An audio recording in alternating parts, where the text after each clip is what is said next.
আজও হৃদয়ে কাঁপন ধরায় জুলাইয়ের স্লোগান গ্রাফিতি। মনে করিয়ে দেয় আবু সাইদ মুগ্ধদের কথা। সময়ের পরিক্রমায় এই ইতিহাস যেন হারিয়ে না যায়, সেই উদ্যোগ নিয়েছে ঢাকা বিশ্ববিদ্যালয়। নতুন করে সেসব আবারও আঁকছেন শিক্ষার্থীরা। সকালে এর উদ্বোধন করেন উপাচার্য ফরিদুল ইসলাম।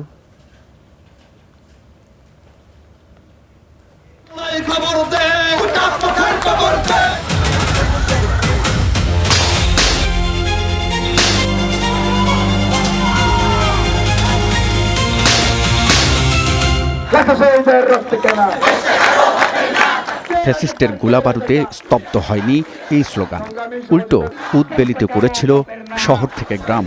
ভেঙে পড়ে দুঃশাসনের মসনদ। জুলাইয়ের সেই স্লোগান রূপ নিয়েছিল দেয়াল লিখনে, হয়েছিল গ্রাফিতি। উত্তাল সেই কালের স্মরণ আবারও করছে ঢাকা বিশ্ববিদ্যালয়।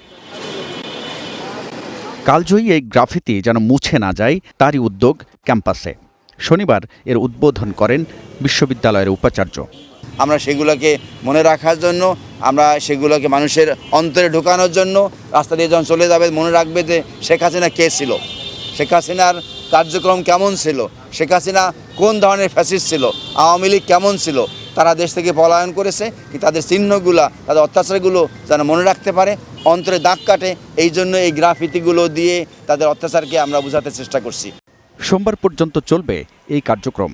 2 বছর পর গ্রাফিতি ও দেয়াল পুনর্লিখনে অংশ নিতে পেরে খুশি চারুকলার শিক্ষার্থীরা। যখন আমরা আমাদের সিনিয়রদের করা গ্রাফিটিগুলোকে আবার নতুন করে কালার করতে পারছি, জীবিত করতে পারছি, এই অনুভূতিটা এক শব্দে অসাধারণ। এটা করতে করতে মনে হচ্ছে যে আমি আবার আর কি ওই সময়টাই চলে গিয়েছি। ওই ইমোশনটা আমার ভিতরেও কাজ করছে, খুবই ভালো লাগছে। সময়ের পরিক্রমায় থাকবে না অনেকেই, তবে জুলাই শহীদদের স্মরণে এই গ্রাফিতি অনুপ্রেরণা হয়ে থাকবে সবার হৃদয়ে, এই প্রত্যাশা শিক্ষার্থীদের। হাবিবুল ইসলাম হাবিব, স্টার নিউজ, ঢাকা।